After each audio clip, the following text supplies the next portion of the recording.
You are listening to the Disney Dream Girls, an unofficial Disney Theme Parks podcast, and this is show number 576 for Monday the 29th of December 2025. Where dreams begin. Hello and welcome to this week's Disney Dream Girls. My name is Michelle Young, and together with my jolly good chum Jayne Phipps, we are your guides to the place where dreams begin. Well, welcome back to part 2. There may be future parts as well, of Jayne's monster trip report. And as you will recall from the previous podcast, we left Jayne on a cliffhanger because she had just told us on her transatlantic cruise she got to experience something she was not prepared for, not anticipating, which was a trip to Castaway Cay.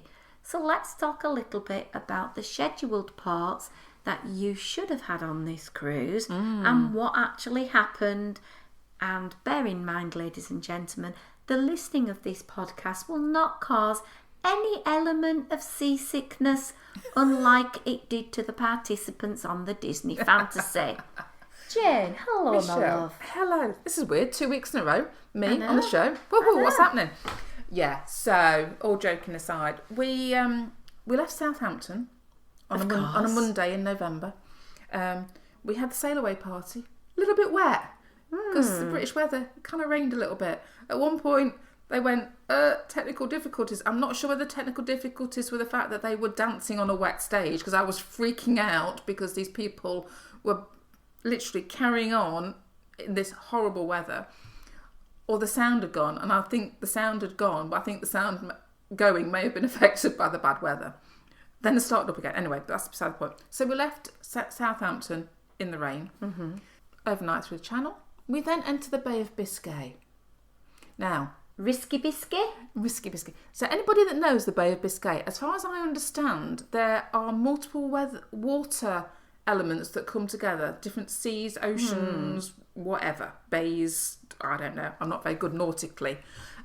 This can mean that the Bay of Biscay is either really kind to you or not. We had gale 8 winds. Consequently, the Bay of Biscay was not very kind to us. So we woke up the following morning and it was a little bit choppy. And initially, I was lying there in bed and I thought, oh, actually, yeah, I can feel the ship moving, but I'm okay. And I got up and I was fine. I then decided to have a shower, which was great, until I closed my eyes when I got shampoo in my face. That felt a little bit weird. So we had a bit of an interesting day. Our first full day at sea was, a little bit swayy, a little bit bouncy, a little bit Jayne not feeling quite so good as Jayne would like to have felt. Did you not Google it? Because I've just Googled it now and it basically says the Bay of Biscay has potential for rough seas but also calm crossings. And it is quite typical for the repositioning cruises that it says here, and it says expect some motion. There was a lot of motion on the ocean and not in a good way. Sorry. Family show. No, I mean, yes, I was prepared. We had the previous day at Cabana's lunch, we'd grabbed as many green apples as we possibly could to put in our little fridge in the room, because we knew that green apples apparently are a good remedy for a little bit of the old seasickness. I had taken a couple of seasickness tablets, but unfortunately for me, I kind of threw up a little bit.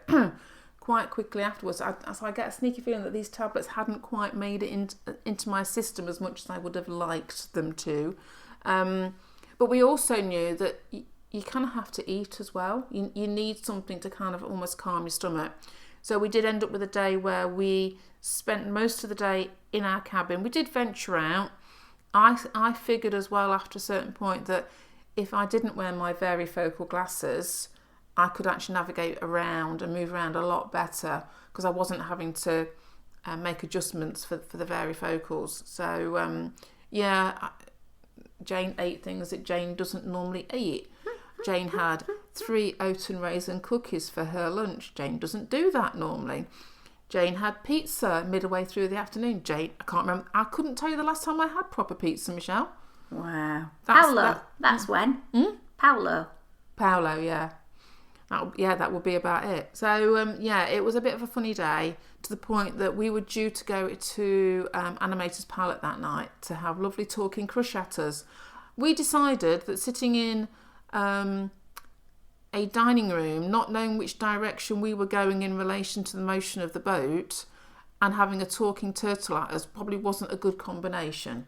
So we opted out of main dining that night and had room service instead, which was phenomenal. Really loved that. But it meant the day after we were okay, because we ended up at A Coruña in Spain. So we were on land. It was not the best of weathers. It was a bit grey, it was a bit miserable, a bit wet in places, but we got out, we walked. We discovered one of the longest walking promenades in Europe around the seafront. We discovered a Roman lighthouse tower thing that apparently is one of the oldest, if not the oldest, still standing, called Hercules Tower, rather appropriately. And we had a lovely day exploring. We got back on the boat and we started to hear rumours, good old Facebook group, that we weren't going to leave port that night when we should have done. It was all kind of a little bit up in the air. We were getting lots of mixed messages. Some people were saying, no, that's not going to happen. Some people say, yes, it is happening, because a tour group had told one lot that's what was happening. It was all very much rumour and speculation. As it was, we should have been docking the following morning in Vigo, which is also in Spain, which if you look at the map for Spain, it's literally like a hop and a skip round the peninsula from A Coruña into Vigo.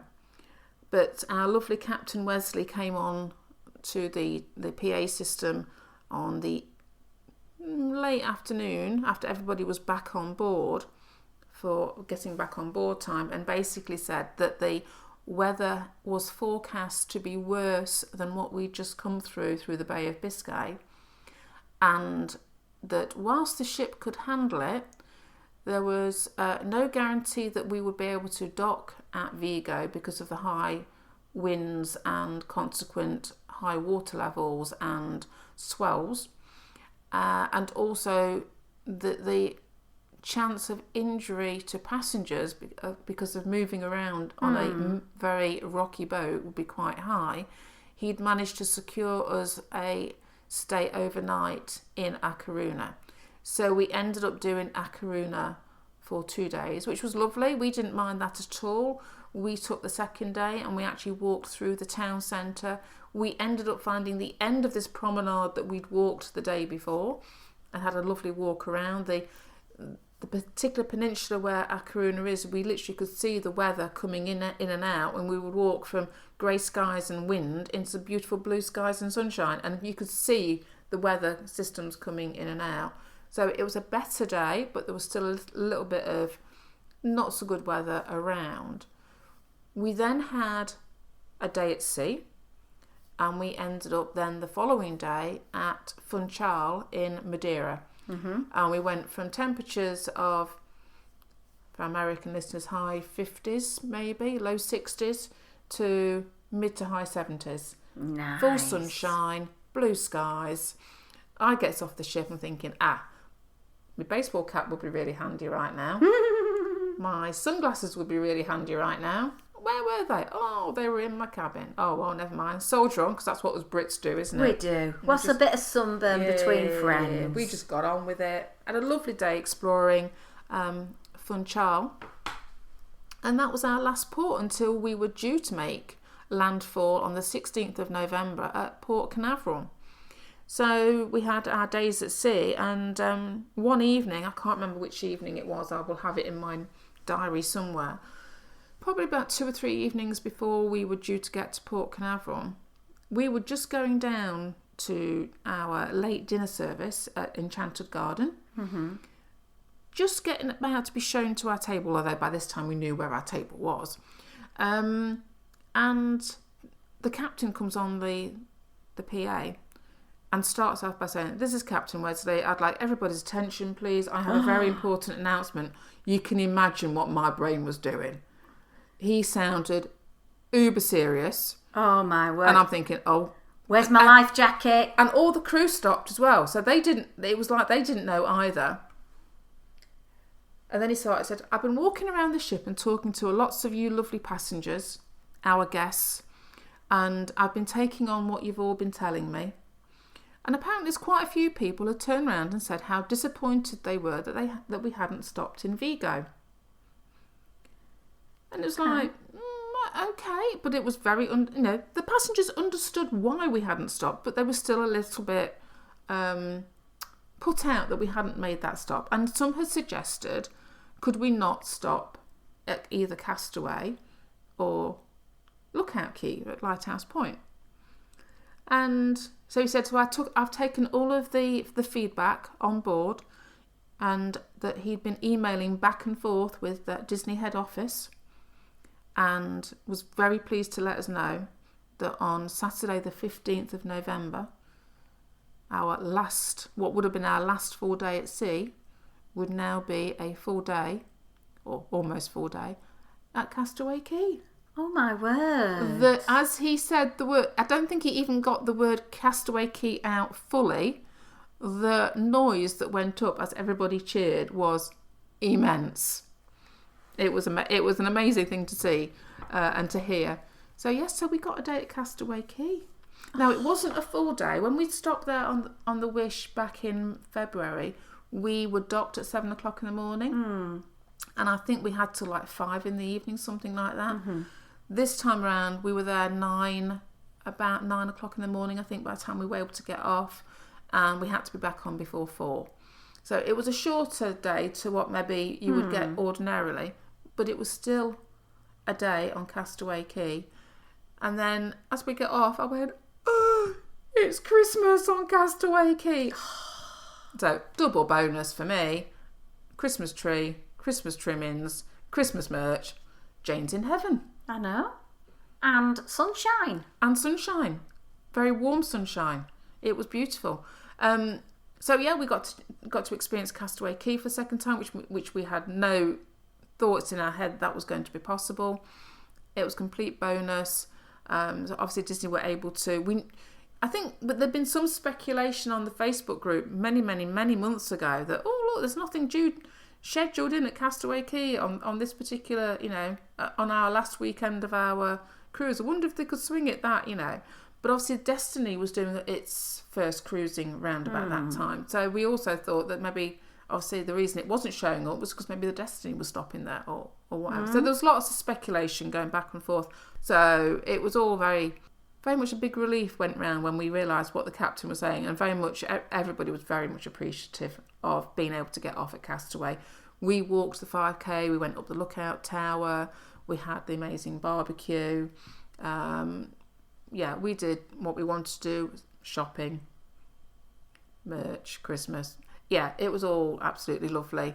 The one thing I would say is that we spent a lot of time on the family beaches. Wow. Because the family beach was quieter than the adult beach.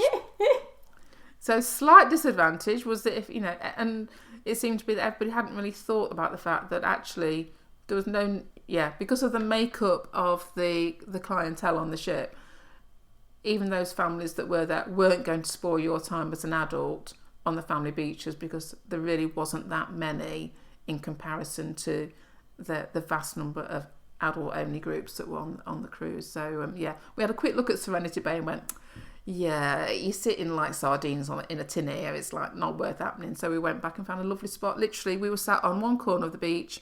Simon got out his art materials, was able to draw and paint a little picture of the fantasy in dock, and we had nobody, and I mean nobody around us on the family beach.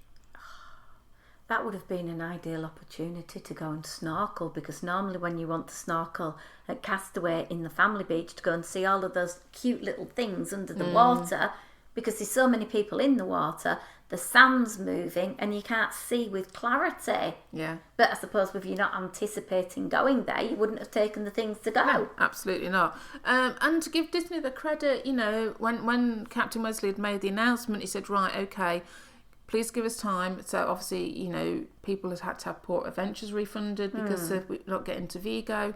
He said Port Adventures desk will be open at this particular time. Check your app after this particular time. There's going to be, and they had managed to put on So we probably had a couple of days, I think, to if anybody wanted to book anything particular, then you could do those usual types of excursions that you'd expect to see for Castaway. So it was very much, having had the experience of Castaway in February, you wouldn't know that it was a surprise, unplanned stop. Everything ran exactly as it had done when we were there in February. All the same sorts of excursions, etc. So all kudos to Disney for doing that, and to go in that extra mile to make sure that people could experience things should they wish to do so. And I suppose it's that old adage is, you sort of say, yeah, this is what you're going to get, but when you actually get it, it's a little bit more, because it's going to then, as a consumer, for you to go, well, look at how amazing it was last time. Yeah, I'm going to do that again, because you weren't anticipating this, and they over-delivered in compensating you for missing the part that you had missed. So that's absolutely fantastic. Because from our point of view, it was, and I suppose this may be the very much British mentality, I don't know, but, you know, the reasonings why we couldn't stop in Vigo, or get to Vigo, I should say, really, were completely and utterly justified. You know, the captain had to make a decision where he put the safety of his passengers and crew paramount, and that was the reason why we didn't go to Vigo. So I was very much like, well, we've got 2 days in A Coruña. That's I'm still getting to get off the ship. I'm still getting to experience a port that I've never experienced before. It didn't actually bother me. I'd got no particular thing that I wanted to do in Vigo, because we hadn't booked any excursions. We were just happy because all the ports that we were going to were very much, you can get off the boat and wander. And that suited Simon and I, and that's all we'd intended to do. So by not stopping at Vigo, we didn't think we were missing out on anything. There were actually, and this gives you an idea of actually how close A Coruña and Vigo are, there was a couple of excursions that were due to run out of Vigo that they were able to run out of A Coruña on the second day, because they were excursions where you were travelling inland maybe an hour and a half, 2 hours, so they could do the self-same trip but from A Coruña. So that just gives you an idea geographically that whilst they're on different parts of the coast, if you were to draw, you know, as the crow flies between A Coruña and Vigo, they were relatively close. It's just that you've got a bit of land sticking out and, you know, sea to navigate to get there. And that's what the Disney Fantasy was doing during the summer. It was going to either one of those parts. I didn't even get off at the ship when we went there. We just stayed on board and enjoyed the fact it was nice and sunny, and we were able to just enjoy the quieter ship. No, absolutely. And each day we kind of made a point of, we would get back on with a couple of hours to spare before the all aboard time, so that we got the best of both worlds. We got to get off the ship and see the port and see as much as we wanted to, and then get back onto a ship before it started to get really busy again. So that was nice all round as well.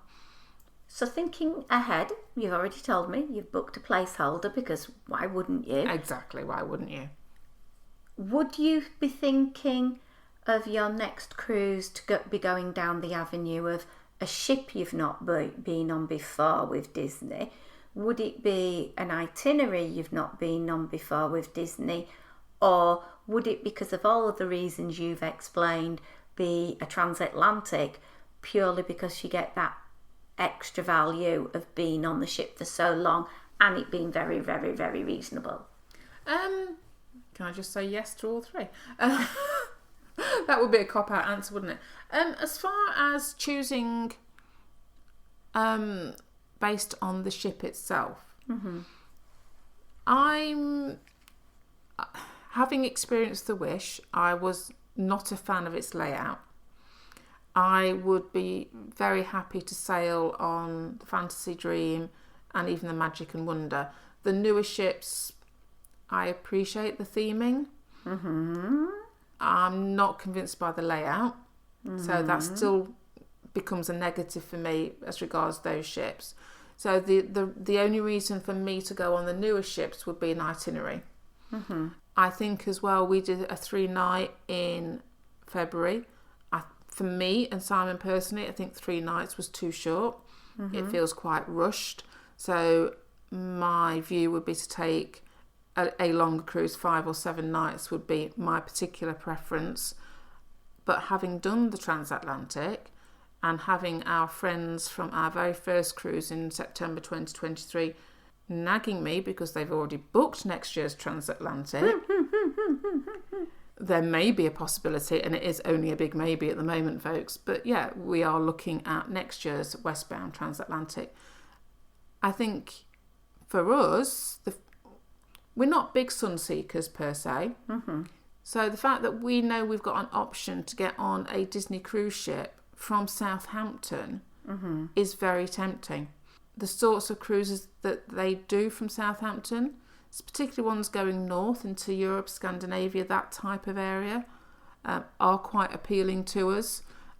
Just the ease of not having to get on a plane to go somewhere and just being able to get on at the port is very appealing.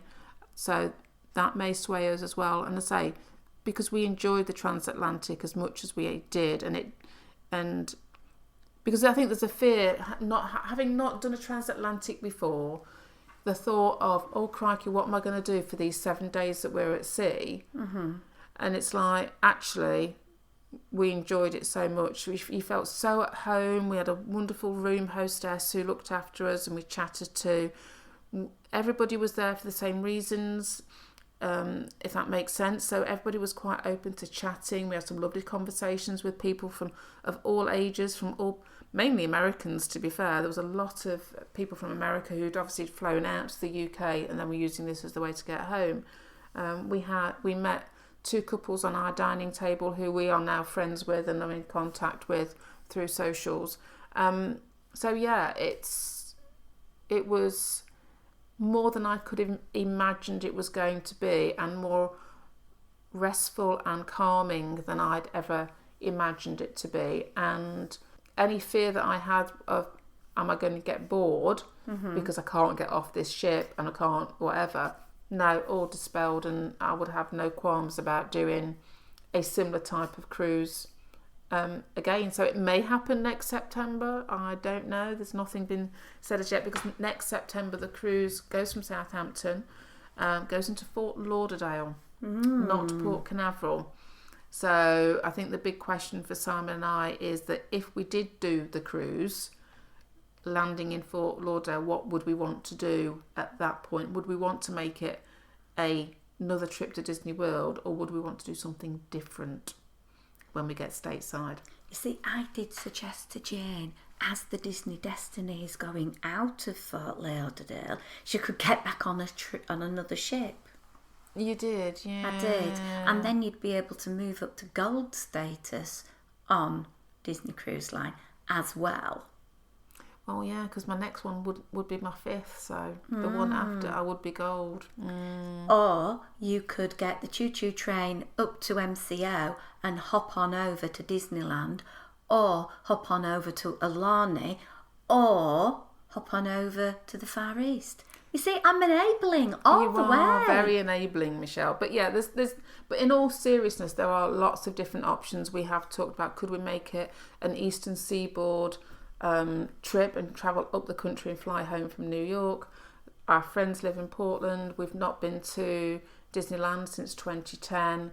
And we have friends that do live in Santa Monica, and we've got friends that are in the San Francisco and Seattle areas. So there are kind of lots of varying different options out there that we could potentially do. So it really is a case of, looking at bank balances and goodness knows what else, and figure out what we want to do next year as far as vacation goes, and whether or not, we have talked about, getting out there to that old Japan place, and that had potentially been on the cards for next year. So we're not 100% sure. We haven't really got any vacation plans booked in as yet, apart from a little trip to see one of my favourite bands at the end of February in Amsterdam. So that's all we have booked at the moment. So who knows? So thinking of our UK family members, it's the Disney Dream next year that's coming over to the UK waters and into Europe. Are you planning anything? I have had a little squiz I've already got my big holiday, but you never know because I haven't been on the Disney Dream. Have you not? I've not. And the idea of it being in the UK and me not, it would be rude. It would be a little bit, wouldn't it? But saying that, where would I fund it from? Because I have absolutely no willpower. When Disney Store sent me a message this morning saying that the gingerbread Mickey mini oversized bag had £16 off it, somebody did have to order it on a rush delivery, and So thinking about how I could actually save for anything like that when I've already got a Walt Disney World and cruise experience next year is pushing my luck. And as Jayne says, it's going to be very interesting for us fans because our decisions on where to spend our money and how we're going to, because we're sort of going to go into that treading water stage now, the two of us, with regards to Walt Disney World, because there's nothing really new coming because now there's a lot of building works going on. Yeah. Okay, this Big Thunder opening up again at the beginning of next year. Yeah. That's going to be there. But there's also Dinosaur going down. Eventually it's saying goodbye. And there isn't really anything on the cards for it to be reopening anything. So unless it's a festival that's going to particularly draw you to, and I know we've discussed the festivals and we've both sort of said, I'd be sort of thinking maybe a different park for you guys, maybe. And maybe it is Disneyland, because then if you've already done the transatlantic, Disneyland, you can achieve success in visiting everything with a 5-day park ticket. That would work really well, and then you're not away for 3.5 years. Well, this is the other thing as well. I think speaking on behalf of my husband, who is not sat with us, I think for him, being away for such a long length of time is kind of disorientating a little bit. And we hadn't planned on this, don't get me wrong. It was that we had an extended break at the beginning of this year. We hadn't planned on this happening. It was kind of a fluke. So to do it twice in 1 year, to have 2 vacations that both hit the 29-31 day mark would not be our norm to do. But obviously, if you do a 13-night transatlantic, as Simon said, it's kind of like you've got out to a country. It would be daft to have used that time and resources and money to get there and then not do something while you're there. But perhaps it's a case of, like you say, it doesn't need to be 2 weeks in Disney World. It might only need to be a week, or it could be a week in Disneyland, or it could be time spent touring another part of the States instead. So it's early days, and who knows what we're going to get up to. Lots of discussion and Excel spreadsheets in our future. Yeah, I just need to get Christmas out of the way first, because I've done no shopping. I've done no food shopping. I've decorated by myself because my helpers, Molly and Dan, were not around to do that with me this year. So I'm about 3 weeks behind decorating, because normally it's been up since middle of November, but I was somewhere else middle of November, so it had to wait. So yeah, I think New Year plans needed. Okay, well, if you want to enable Jayne with planning her next trip, all you have to do, it's really easy, because this is what I did. You just drip feed her little screenshots of how little you're paying for a transatlantic. But let us know, have you done a transatlantic? Are you planning to do a transatlantic? And what are you thinking about for next year? Have you already committed yourself to some Disney travel? Are you thinking, like we've just discussed, maybe there's another park that's calling you? Are you finding more value in the cruise line rather than the parks? There's so many discussions we can have with this, and I know a lot of our family members are having them. So it'll be interesting to see. Share with us, info@disneydreamgirls.com. Jayne has been busily sharing on Insta her holiday as she unpacks it, and we still have more unpacking to do with Walt Disney World, which is another mammoth part of your trip, but I think we'll give ourselves a little bit of Christmas respite, and in the new year we'll continue to unpack that. So check us out at @DisDreamGirls over there on Instagram. Please, please, please, as always, share the show. We really appreciate it. If you see our posts, share them with your friends. It means the world to us. And if you are able to support the show at patreon.com/Disney Dream Girls, and you get in return a whole host of different benefits, early show release, extended shows, bits and pieces like that. But I think until next time, it's a goodbye from me. And goodbye from me.